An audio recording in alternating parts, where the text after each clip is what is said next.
cabdullaahi bnu rawaaxa radia allaahu canhu xaaskiisa dhabteeda isagoo ku jiifa ayay lilma ka daadatay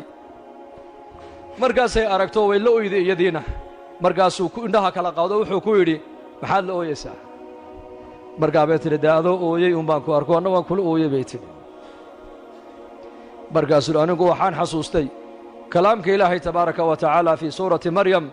wain minkum ilaa waariduhaa kaana calىa rabbika xatman maqdiya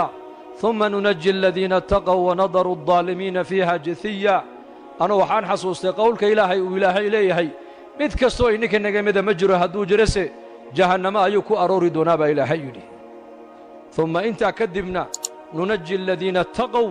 kuwii adduunka dusheeda ku soo cabsooday ilaahay kaga soo baqay waan badbaadin doonnaa baa ilaahay yidhi waan nabadgelin doonnaa wanadaru الظaalimiina fiiha jithiya daalimiintana iyakoo jilba jooga ayaan halkaa kaga tegaynaa baa ilaahay yidhi dhabtuu ku jifaa innanka maanta khafladda inagu dhacday qaari sood fiican oo qur'aan macaan gadaashiisa innagoo ku tukanayna ayaan adduunyadeennu xisaabinaynaa oon meheraddeenii ka fikiraynaa iyakuna xaasaskooga dhabtooda iyakoo ku jiifa ayay jannadii aakhiradiiyo naarta xasuusanayeen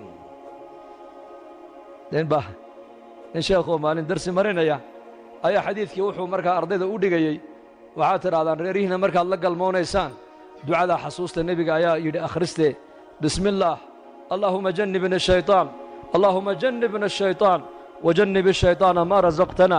markaa nin ardaydii ka mid ahaa oo sheekh ahaayoo reero badnaa baa yidhi sheekhow raggu halkaa markay marayaan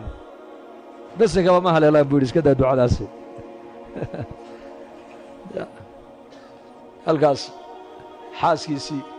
dhabteeduu ku jiifaa wuxuuna xasuusanayaa naar waa lay sheegay buu yidhi inaan naar ku arooraayo laakiin ma ka baxayaa taasaa ii kala caddayn buu yidhi taasaa ii kala caddayn